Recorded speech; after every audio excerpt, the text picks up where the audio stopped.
Irmãos, quero convidá-los a abrirem as suas Bíblias no Evangelho de João, capítulo 20. João, capítulo 20. E nós vamos ler do versículo 11 até o versículo 18. João, capítulo 20, verso 11 até o verso 18.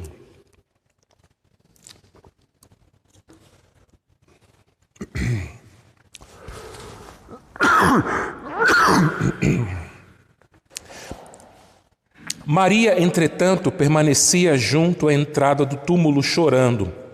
Enquanto chorava, abaixou-se e olhou para dentro do túmulo.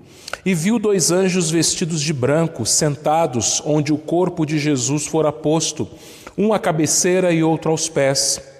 Então eles lhe perguntaram: Mulher, por que choras? Ela lhe respondeu: Porque levaram o meu Senhor e não sei onde o puseram. Tendo dito isto, voltou-se para trás e viu Jesus em pé, mas não reconheceu que era Jesus. Perguntou-lhe Jesus: Mulher, por que choras? A quem procuras? Ela, supondo ser ele o jardineiro, respondeu: Senhor, se tu o tiraste, dize-me onde o puseste e eu o levarei. Disse-lhe Jesus: Maria. Ela, voltando-se, lhe disse em hebraico: Raboni, que quer dizer mestre. Recomendou-lhe Jesus: Não me detenhas, porque ainda não subi para meu Pai. Mas vai ter com os meus irmãos e diz-lhes: Subo para meu Pai e vosso Pai, para meu Deus e vosso Deus. Então saiu Maria Madalena anunciando aos discípulos: Vi o Senhor, e contava que ele lhe dissera estas coisas. Vamos orar. Obrigado, meu Deus, muito obrigado por essa manhã, a manhã do dia do Senhor, ó Pai. Obrigado por esses irmãos que aqui estão, Pai. Obrigado, Pai, porque o Senhor os trouxe em segurança e paz para a Tua casa nessa manhã, ó Deus. Ó Deus, eu quero pedir agora que o Teu Espírito Santo dê entendimento a cada um deles, para que eles, ó Pai, compreendam a Tua palavra e também, ó Deus, vivam, obedeçam, sejam consolados, confortados pela Tua palavra. Aqueles que também, ó Pai, que nos ouvirem e nos virem, ó Deus, também em vídeo, que o Teu Espírito também fale com cada um deles, ó Pai. Ó Deus, perdoa o pecado daqueles que não vieram e podiam vir, ó Deus. E também cuida daqueles que não podem vir, ó Deus, por enfermidade ou por fazerem parte do grupo de risco, ó Pai, e serem assim impossibilitados, ó Deus. Ó Deus, que possamos ver a Tua casa em breve repleta, Senhor Deus, de pessoas ouvindo a Tua palavra, que em breve isso volte a ser uma realidade, Senhor, no nosso meio. É o que te pedimos em nome de Jesus. Amém. Se você tivesse prestes a morrer, se você tivesse um diagnóstico de uma doença grave e essa doença fosse terminal, quais seriam os conselhos que você daria às pessoas próximas de você? Você que é pai, você que é mãe, quais os últimos conselhos que você daria aos seus filhos? Se você é avó ou avô, quais os últimos conselhos que você daria aos seus netos? Quais as últimas palavras que você daria aos seus amigos, parentes, conhecidos, colegas? O que você diria a essas pessoas? Você diria que a vida é breve e que as pessoas devem aproveitar a vida, fazerem o que elas querem, correrem atrás dos seus sonhos? Quais seriam os seus últimos conselhos, as suas últimas palavras? E diante da morte, a sua morte, ou a morte de algum querido seu, se você estivesse vendo uma pessoa querida sua morrendo, ou recém-falecida, como ficaria a sua fé? Eu creio, irmãos, que todos aqui já passaram pela experiência de perder algum ente querido. E se Jesus não voltar antes, nós também iremos. Acontece, meus irmãos, que a nossa fé, ela corre o risco de ir minguando diante da morte. Se nós nos apegarmos à morte, a nossa fé, ela começa a esfriar. Se nós olharmos apenas para aquilo que traça e ferrugem corrói, se nós olharmos apenas para esse corpo que envelhece, que adoece, que é frágil e que um dia morre, a nossa fé, ela se esfria. Quando nós não conseguimos enxergar a ressurreição a partir daquele que foi o primeiro a ressuscitar e não mais morreu, Jesus, então a nossa fé, ela se esfria. Quando a morte é o fim, quando você pensa que o fim de todas as coisas é a morte e não tem mais nada depois, quando a angústia, a dor, a dúvida tomam conta do seu coração, a gente não consegue enxergar a ressurreição. Por isso que eu costumo dizer o seguinte: quando você vai no velório de um crente e você vê outros crentes ali, aqueles crentes choram, claro que choram. Mas o choro do crente é o choro da saudade, é o choro daquela despedida do até breve. É aquele choro que quando você se despede de alguém que você ama muito e que vai demorar para você ver essa pessoa de novo. Você vai vê-la de novo. Talvez aquelas que são mães ou pais que têm um filho ou uma filha morando longe, numa outra cidade, né? Sabe o que é isso? Né? Eu tenho a minha família morando longe daqui, bem longe. Então a gente sabe o que é isso. Você dá aquele abraço e você saber que vai demorar para rever a pessoa.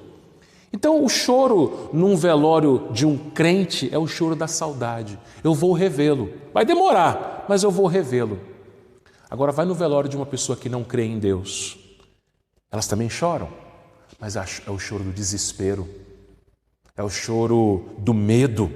É o choro de pessoas que não conseguem enxergar a ressurreição.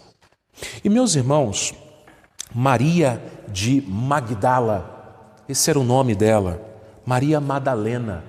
Madalena não era o sobrenome dela. Madalena era referência ao lugar de onde ela vinha, né? Era Maria de Magdala, a cidade de Magdala, né? Magdala era um lugar conhecido por prostituição. Magdala era um lugar que tinha uma fama muito ruim, porque tinham muitas prostitutas ali, né? E Maria vinha daquele lugar. E Jesus tinha libertado Maria.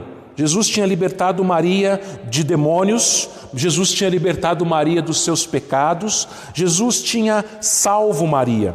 E Maria conhecia quem era o seu libertador, quem era o seu salvador. Maria conhecia Jesus. Mas Maria, ela, naquele instante em que ela via o sepulcro vazio, nem passava pela cabeça dela que Jesus havia ressuscitado. Por quê? Porque Maria, ela só enxergava a morte, ela só se apegava à morte, né? Ela pensava que Jesus continuava morto, que o corpo de Jesus havia sido roubado, havia sido levado por ladrões ou por outra pessoa. Isso acontece com aquelas pessoas, meus irmãos, que ficam apegados demais à morte. Ficam apegados demais àqueles que se foram e se esquecem que eles vão ressuscitar. Se eles morreram em Cristo Jesus, eles vão ressuscitar para a glória. Quando a gente só fica com os nossos olhos focados na morte, a gente não consegue enxergar a ressurreição. E meus irmãos, nós vemos aqui nesse texto uma pessoa que não tem esperança. Maria, diz aqui o versículo 11, ela permanecia à entrada do túmulo chorando. Enquanto chorava, abaixou-se e olhou para dentro do túmulo e viu 2 anjos vestidos de branco sentados onde o corpo de Jesus estava. A tristeza excessiva de Maria não deixou ela entender que o que havia ali era o céu na terra. Ela viu 2 anjos vestidos de branco, 2 criaturas celestiais, 2 criaturas que tinham descido do céu e que demonstrava que ali era um pedacinho do céu na terra. Irmãos, quando nós ficamos extremamente tristes por causa da morte e nós só conseguimos enxergar a morte, nós não conseguimos enxergar o céu. Como eu disse, quando um cristão morre, os outros cristãos eles também choram de saudade porque vai ficar um tempo sem se ver, mas também tem a esperança, a alegria de que um dia estarão juntos no céu e depois, no último dia, virão do céu, vão ressuscitar com corpos novos, corpos glorificados e viver nessa terra com Cristo. Maria não enxergava o céu. Ela via 2 anjos do céu ali, mas ela não conseguia tomar conta disso, se dar conta disso. Mas ela só chorava. Meus irmãos, lá em Lamentações, capítulo 3, versículo 18, Lamentações de Jeremias, capítulo 3, versículo 18, Jeremias, diante de tudo que ele tinha passado com o exílio de Jerusalém, ele disse: já pereceu a minha glória, como também a minha esperança no Senhor. Jeremias diz: eu não tenho mais esperança. Mas logo em seguida ele vai dizer no versículo 21, quero trazer à memória o que me pode dar esperança. Talvez você esteja passando por uma tristeza excessiva no seu coração. Talvez você esteja apegado às coisas dessa vida, coisas que vão morrer. Talvez você esteja apegado demais a pessoas que vão morrer. Talvez você esteja apegado demais à sua própria saúde, só que um dia a sua saúde vai embora. Só que você tem que trazer à memória, pensar na sua mente aquilo que lhe traz esperança. E o que nos traz a esperança? O que nos traz a esperança, meus irmãos, é Cristo ressuscitado, Jesus Cristo ressuscitado. Maria, ela não tinha esperança porque ela se apegava a um corpo morto, a um corpo que não estava mais lá. Onde está o corpo do meu Senhor? Roubaram o corpo do meu Senhor. Não é assim, meus irmãos. Às vezes nós perdemos entes queridos e ficamos lamentando. E aquele lamento, ele se estende, aquele luto se estende, aquilo não passa, passam meses, passam anos e a pessoa fica num luto eterno. Sendo que o cristão, ele, como eu disse, ele chora no luto, sim, mas ele tem esperança na ressurreição. Maria naquele momento não estava entendendo isso. Maria não estava entendendo, meus irmãos, que a nossa esperança, ela não termina com a morte, né? Quando nós nos esquecemos das promessas do Senhor, o sofrimento, ele se acumula nas nossas vidas. Muitas vezes, irmãos, nós sofremos e o sofrimento aumenta dentro do nosso coração. Sabe por quê? Porque a gente não se lembra, a gente não traz à memória aquilo que nos traz esperança. Deixa eu te dar um exemplo prático. O crente que ora pouco e que lê pouco a sua Bíblia, ele vai sofrer. Ele vai se arrastar no sofrimento, ele vai se apegar às coisas dessa vida, ele vai se apegar à morte. Então veja, meu irmão, minha irmã, o antídoto, a solução, o remédio para o sofrimento são as promessas do Senhor. As promessas de que tudo isso que você está enxergando aqui, um dia vai ter fim. O seu corpo vai ter fim. Só que aqueles que creem em Cristo vão ressuscitar com corpos glorificados. Corpos que onde não vai haver mais enfermidade, não vai haver mais doença, né? Vou brincar aqui com o nosso irmão, né? Você vai ter um corpo que você vai ter cabelo de novo, né?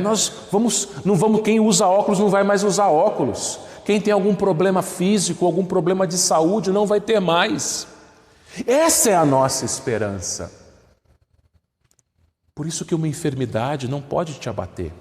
Talvez uma enfermidade abata o seu corpo físico, mas não pode abater o seu coração, não pode abater a sua alma. Porque se a enfermidade te levar, e sempre você só vai dessa vida na hora certa, na hora que o Senhor te chamar. Se a enfermidade te levar, você vai ressuscitar no futuro com um corpo sem enfermidade, com um corpo sem defeito, com um corpo perfeito. E Maria Madalena, de novo, ela se apegando às coisas desse mundo, se apegando a um corpo manchado de sangue, a um corpo perfurado por cravos, a um corpo morto. Assim somos nós, meus irmãos, muitas vezes nós ficamos apegados às coisas mortas, às coisas desse mundo. Ficamos apegados às coisas que têm o seu fim nessa vida. Ficamos apegados a pessoas. Nós devemos amar as pessoas, sim. Devemos amar nossos entes queridos, sim. Por isso, se você tem um parente que não é crente, você tem que pregar para ele. Você tem que levar a palavra de esperança para ele, para ela. O maior presente que você pode dar para uma pessoa que você ama é a palavra de esperança, é o Evangelho. Porque aquela pessoa um dia vai morrer. Você já pensou aquele seu ente querido não ter mais salvação e estar eternamente no inferno?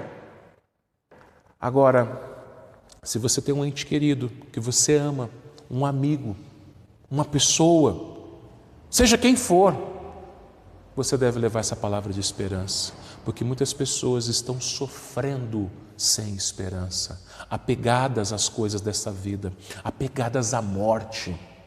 Muitas pessoas têm um semblante e uma vida de luto, uma vida tenebrosa, uma vida carregada de tristeza. Quantas pessoas você e eu conhecemos que são pessoas tristes?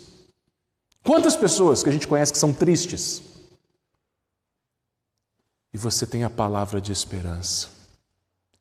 Você deve levar essas pessoas a palavra de esperança. Maria, versículo 13, né? Os anjos, eles perguntam: mulher, por que choras? 2 anjos ali, ela não reconhece. Por que você está chorando? Mulher, por que você está chorando? Você não entendeu ainda, mulher? O teu Salvador está vivo. O teu Mestre, o teu Senhor está vivo. Crente, por que às vezes você fica tão angustiado, tão triste, tão amargurado?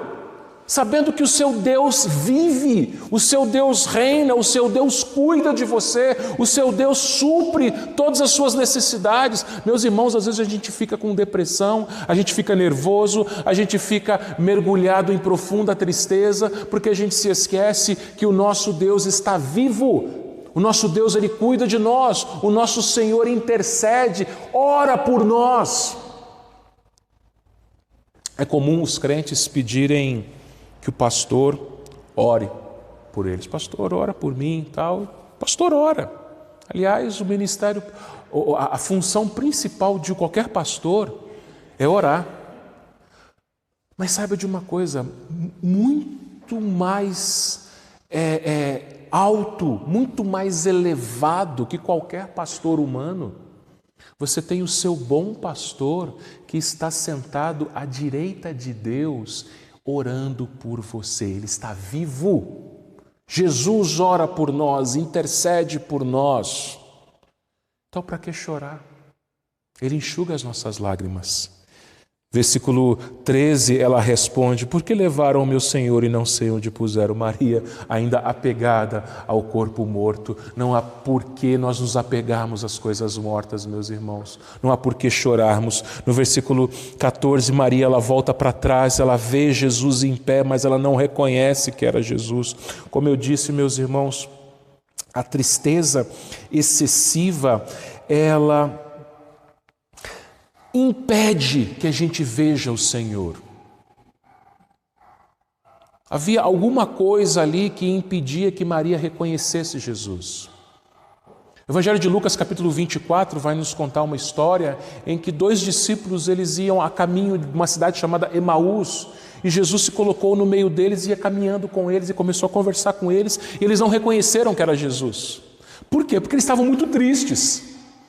Eles estavam profundamente tristes porque Jesus havia morrido. O que Jesus faz então lá em Lucas 24? Na sua casa você pode ler depois. Jesus então ele começa a discorrer as Escrituras. Ele começa a falar: puxa, vocês não se lembram do que as Escrituras falam? Que era necessário que o Messias sofresse, padecesse, morresse, mas ele ia ressuscitar. Vocês não se lembram disso? Irmãos, às vezes nós perdemos a esperança porque a gente não conhece a Bíblia, porque a gente não lê a Bíblia.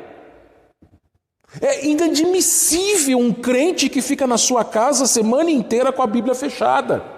Aí ele vai sofrer, ele vai chorar, ele vai passar nervoso, ele vai ter depressão, ele vai ficar triste. Veja lá em Lucas 24. E aqueles discípulos a quem Jesus falou, você vai ver aqui no versículo 32, Lucas 24, 32. E disseram um ao outro: porventura não nos ardia o coração quando ele pelo caminho nos falava, quando nos expunha as Escrituras? Sabe o que arde o seu coração? O que aquece o seu coração? Lembra que eu falei? A morte ela pode esfriar a nossa fé. As coisas desta vida, os sofrimentos desta vida, eles podem esfriar a nossa fé. Mas quando você lê e ouve as Escrituras, a sua fé ela é aquecida. O seu coração ele arde, ele queima. Porque as Escrituras nos mostram a esperança, o Cristo vivo. João 20, versículo 15, Jesus perguntou: mulher, por que choras? A quem procuras? Ela, supondo ser ele o jardineiro, respondeu: Senhor, se o tiraste, dize-me onde o puseste, e eu o levarei. Maria pensava que Jesus era um simples jardineiro. Quem é Jesus para você? Jesus era um bom homem, um exemplo a ser seguido. Jesus foi um homem que foi injustiçado, que foi morto injustamente. Quem foi Jesus? Quem é Jesus para você? Jesus morreu e continuou morto? Como a Igreja Católica Romana pinta? Qualquer igreja católica que você entre vai estar lá uma cruz com uma imagem de um Cristo morto. Pessoas carregam nos seus pescoços crucifixos com Cristo morto. A cruz está vazia, o sepulcro está vazio, mas o trono está ocupado. Ele reina. Quem é Jesus para você? É um jardineiro? É uma pessoa comum? Ou é o Deus vivo? Pois é. Jesus, então, no versículo 16, ele se volta e diz: Maria. Ele chama ela pelo nome. Ele chama ela pelo nome. Irmãos, é incrível que João 10 nos diz que o bom pastor chama as suas ovelhas pelo nome e elas o seguem porque reconhecem a sua voz. Chamar pelo nome significa intimidade. Quando você é chamado pelo seu nome, significa que aquela pessoa que te chama, ela te conhece. Agora, quando o próprio Jesus te chama pelo seu nome, demonstra que Ele tem cuidado com você. Ele chama pelo nome, não é mais uma, não é um número. Sabe quantas ovelhas Cristo tem? Sabe quantos filhos Deus tem? Hoje é domingo, certo? Hoje é dia 23 de agosto de 2020. E hoje, no mundo inteiro, em muitas línguas diferentes, tem gente igual a nós aqui, cultuando a Deus. Em lugar que você nem imagina, tem gente cultuando a Deus. E Deus conhece um por um. E Ele sabe o nome de cada um. Talvez você pense, mas eu não tenho importância, eu não sou ninguém, eu sou uma pessoa simples, eu sou uma pessoa humilde, eu sou uma pessoa que não tem nada para oferecer para Deus. Mas é verdade, a gente não tem nada para oferecer para Deus mesmo. Tudo que nós somos é pela graça, é em Cristo. E por esse amor, por essa graça, Ele nos conhece e Ele nos chama pelo nosso nome. Agora presta atenção numa coisa, versículo 15 de novo, versículo 16, aliás, Jesus disse Maria. Veja, Ele não disse Maria Madalena. Mas por que Ele falou só Maria? Por que Jesus Ele disse apenas Maria, não disse Maria Madalena? Tinha tantas Marias, né? Maria, naquela época, já era um nome comum, né? Pelo seguinte, Madalena era o passado dela, era a vida que ela tinha antes, era o lugar que ela morava antes. Jesus, Ele não lembra mais do nosso passado. Aquilo que se passou, os nossos pecados, Ele apaga, Ele lança no fundo do mar. O perdão é isso. O que é perdão? Algumas pessoas falam assim, eu perdoo, mas não esqueço. De certa forma isso está certo. Você não vai esquecer, você não vai apagar da sua memória. O perdão, meus irmãos, é não tocar mais no assunto. Às vezes, casais discutem por algum assunto, né? Tem uma discussão, às vezes até uma briga por algum assunto. E aí depois aquele casal se reconcilia e eles se perdoam. O marido perdoa a esposa perdoa o marido. Ou pelo menos diz que perdoa. Passa-se um tempo, aquele casal volta a discutir novamente. Aí eles começam a lembrar do passado. Aquilo que você fez para mim, lembra? Eu não esqueci. Aquilo que você fez para mim, eu ainda lembro. Peraí, mas não perdoou? Quando você perdoa alguém, você não toca mais no assunto. Você não toca mais no assunto. Isso é perdão. Jesus, Ele não lembra mais o nosso passado. Não que Ele tenha se esquecido, não que Ele tenha tido amnésia, apagado da memória. Mas ele não toca mais no assunto. Todos os seus pecados Ele perdoou. Ele não fala mais, mas você fez isso. Olha, eu sei do teu passado, eu sei o que você fez. Ele não faz isso. Por isso que Ele chama Maria apenas de Maria e não de Maria Madalena. Ele não toca naquilo que lembrava o seu passado. A esperança, meus irmãos, não é olhar para trás, não é ficar carregando lembranças pesadas. Às vezes tem pessoas, meus irmãos, inclusive crentes, que sofrem porque carregam o passado, carregam lembranças do passado, lembranças tristes do passado, carregam aquilo que amargura os seus corações. Jesus, Ele não faz isso. Jesus, Ele nos faz olhar para frente. E é interessante que isso vai ser demonstrado no significado do nome Maria. Sabe o que significa o nome Maria? Maria significa exaltada de Deus. O que é exaltada? Alguém que foi salvo e alguém que agora é colocado numa situação ou numa condição de glória. Maria é uma filha de Deus. Ela não é mais a Maria Madalena que teve aquele passado feio, mas é aquela filha de Deus, resgatada por Cristo dos seus pecados, dos demônios que assolavam ela.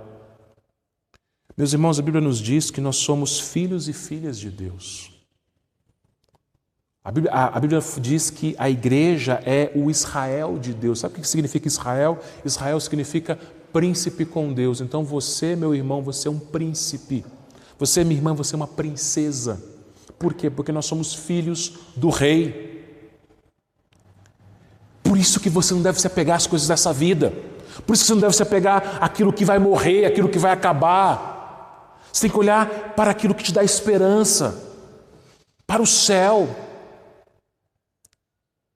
Isso nos traz a esperança. Mas olha só, existe uma missão que Deus nos dá. Uma vez que o Senhor nos libertou do nosso passado, uma vez que o Senhor nos faz olhar para o futuro, Ele nos dá uma missão para nós cumprirmos no presente. Versículo 17.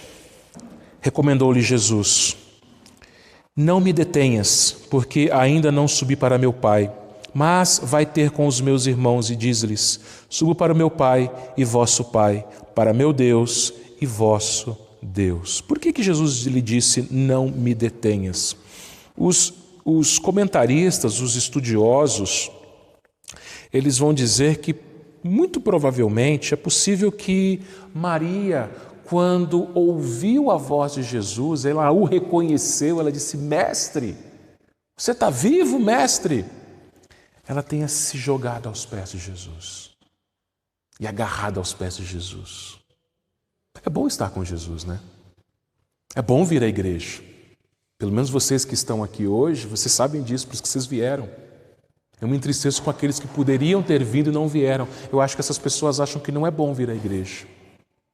Por isso que a gente tem que orar para que Deus perdoe os pecados delas e elas sejam movidas pelo Espírito Santo para estarem aqui. Irmãos nossos gostariam de estar aqui, mas não podem porque são do grupo de risco.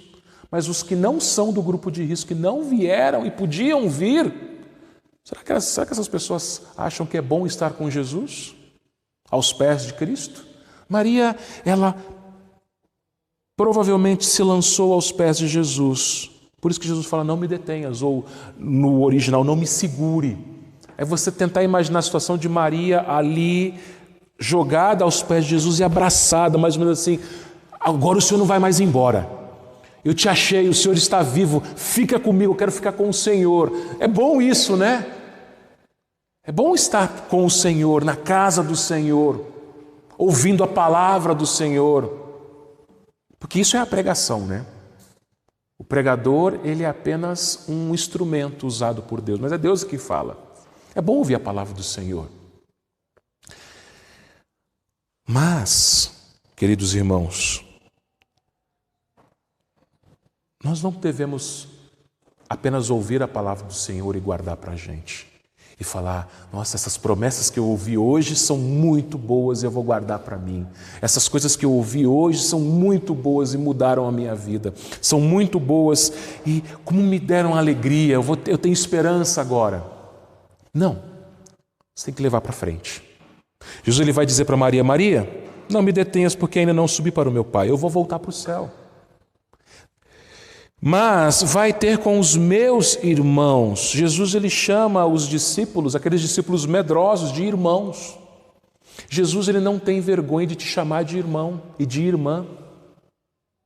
E você tem os seus pecados, eu tenho os meus pecados. Ele não tem vergonha da gente. São meus irmãos, são minhas irmãs. Né? E Hebreus 2 fala isso, né? Ele não se envergonha de nos chamar de irmãos. Vai ter com os meus irmãos e diz-lhes: subo para meu Pai e vosso Pai, para meu Deus e vosso Deus. Sabe por que você pode orar? Porque você pode orar Porque por intermédio de Jesus você pode chamar Deus de Pai. Jesus fala, é o vosso Pai, é o Pai de vocês. É o meu Pai, mas é o Pai de vocês também.